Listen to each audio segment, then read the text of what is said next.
ఈ నెలలో మన రాష్ట్రం అంతా కూడా వర్షాలు పడుతున్నాయి కదండి. కొన్ని ఏరియాల్లో ఎక్కువగా పడుతున్నాయి, కొన్ని ఏరియాల్లో ఇంకా వర్షాలు సరిగా లేవు. మన రాష్ట్రం అంతా రైతన్నలు కూడా అండి చాలా బిజీగా ఉన్నారు కదా. మన బిజీ లైఫ్లో మనము మంచి ఆహారం తీసుకోవటం మాత్రం నిర్లక్ష్యం చేయకూడదండి. మునగాకు ప్రతి ఒక్కరికి అందుబాటులో ఉండేటువంటిది. అయితే చాలామంది చూస్తుంటారు కానీ అది రెగ్యులర్గా తినాలంటే మాత్రం ఇష్టపడరు. అసలు చాలామందికి మునగాకు అంటే కూడా దాన్ని ఎలా వండుకొని వాడాలో తెలియదు.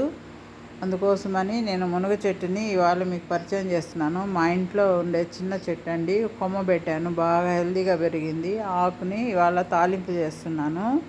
మనము రెగ్యులర్గా ఈ ఆకు తినటం వలన మనకు శరీరంలో ఒళ్ళు నొప్పులు తగ్గుతాయి. దీని యొక్క ఔషధ గుణాల వల్ల మనకు బ్లడ్ కూడా శరీరంలో పెరుగుతుందండి. మునగాకు మనము వారంలో ఏదో ఒక టైంలో మనము 2-3 సార్లైనా తీసుకోవాలండి. దీన్ని పొడి కూడా ఎండబెట్టి తయారు చేసుకొనేసి మనము దీన్ని కరివేపాకు పొడిలా కూడా ఎండుమిర్చి వేసి పొడి చేసుకోవచ్చండి.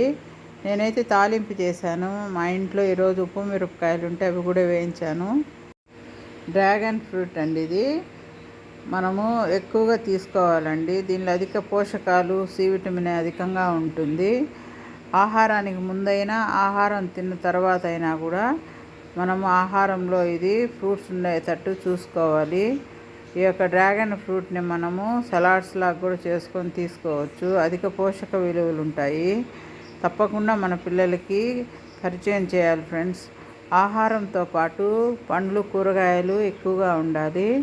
డ్రాగన్ ఫ్రూట్ చెట్లను కూడా నర్సరీస్లో అమ్ముతున్నారు ఫ్రెండ్స్. 100 రూపీస్ నుంచి 120-150 రూపీస్ లోపలే ఉంటాయి. ఒక 2-3 మొక్కలు మనం ఇంట్లో పెంచుకోగలిగితే మనము ఈ ఫ్రూట్స్ కూడా మనము అన్ని వెరైటీస్తో పాటు డ్రాగన్ ఫ్రూట్ కూడా రెగ్యులర్గా తినగలిగిన వాళ్ళం అవుతాము. తక్కువలో మనకు దొరికితే ఎక్కువ తింటాం కదా ఫ్రెండ్స్. జామ చెట్లు ఎలా పెంచుతామో ఆ విధంగానే డ్రాగన్ ఫ్రూట్ చెట్టును కూడా పెంచడం ఈజీనే. తక్కువ నీటితో పెరిగే మొక్కలండి ఇవి. ఈ వీడియో నచ్చిన ప్రతి ఒక్కరూ ఒక లైక్ చేసి, షేర్ చేసి ఛానల్ని సబ్స్క్రైబ్ చేయాలని కోరుకుంటున్నాను ఫ్రెండ్స్.